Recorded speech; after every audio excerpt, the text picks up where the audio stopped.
jobless numbers. 339,000 first-time unemployment claims were filed last week. That's 9,000 more than the experts expected.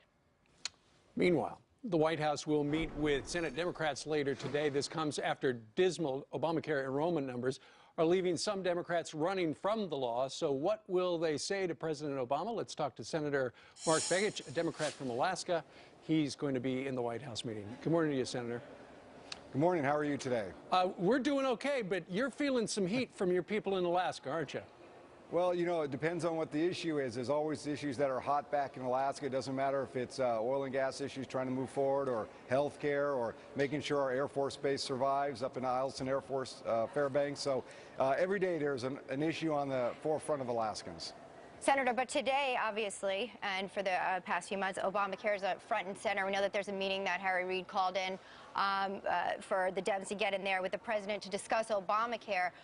What everyone's furious about is the lie, as some would put it, or the misleading that the administration went forward with when it came to Americans keeping their insurance. Now, you voted for Obamacare in 2010.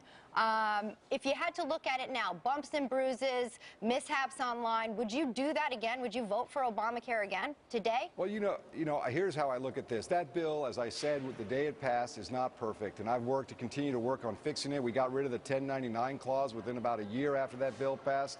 I voted to get rid of the medical device tax. I'm like you and many Alaskans, very frustrated, as I have said over and over again.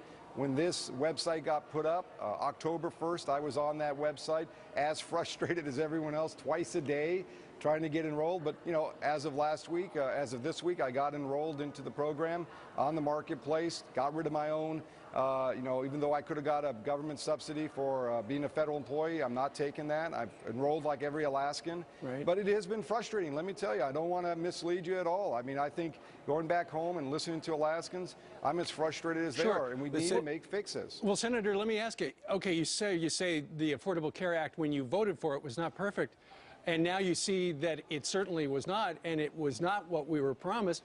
Why'd you vote for it? Well, actually, you know, look at what people are being able to get. You know, families be able, for first time, they're not denied because of pre-existing conditions. Children are not denied because of pre-existing conditions. Parents and families can carry their kids to the age of 26 on their policy. We filled the donut hole for seniors. What about the 5 million who have already? Let me sure. finish. What about? But Senator, what about the 5 million who have been canceled already? You know, today we're proposing another solution to that, and I think there's a great opportunity to move forward and make sure those individuals who have been canceled, and let me make it very clear, some of those got policies over the last couple of years that probably shouldn't have been sold those policies when insurance companies knew those policies would be canceled. But we're proposing a fix today that I'm happy to support. As I've always said, you know, and this law has issues that we should work on. I don't support the Cadillac tax that's coming in 2018. I'm working to get rid of that. But the law in general, to make sure people for the first time are not denied. You know how many people were denied by insurance companies by my state? Right, that's true. But as you know, because of a lot of those things and a lot of the expansion of the coverage, other people aren't allowed to keep their policies because they're forced to keep provisions in their policies they don't need, nor do they want. So you're taking some freedom away. In the big picture, do you feel in a way that you were sold down the river by an administration who promised you one plan, and in reality, it's been a flat-out disaster once we see it? Well, I'll tell you, you've said it, and I've been frustrated. I have not been pleased with some of the outcomes that have come through the legislation as it's been being implemented. And we see your quotes here. Even in 2010, you said, we got to get this better. I look forward to seeing what this suggests for that, to your credit. But having said that, I have not been new on this issue, as you know, and you just made the quote. And I think we have to hold them accountable. And I am not going to let the president just come by and say, I'm going to promise something. I want proof in the pudding. Senator, I also understand that you guys want it this week now. In the House, they want to see a fix as soon as today.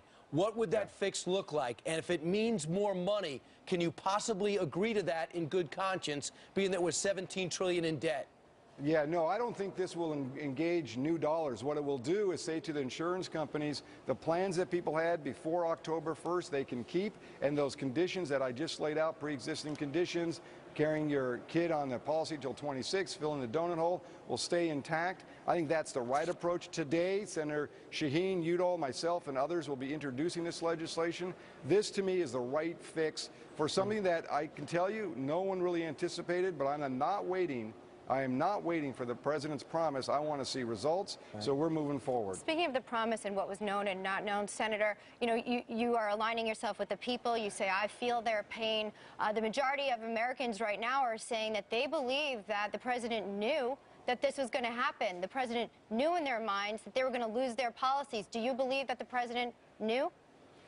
I don't know if the president knew or not, but I can tell you it's clear to me that within the bureaucracy, there's clearly some issues here with regards to how this was implemented. So my goal is, how do we move forward? Because I want to make sure at the end of the day, you know, I campaigned on making sure families don't have to be denied for pre-existing conditions. And let me restate that statistic.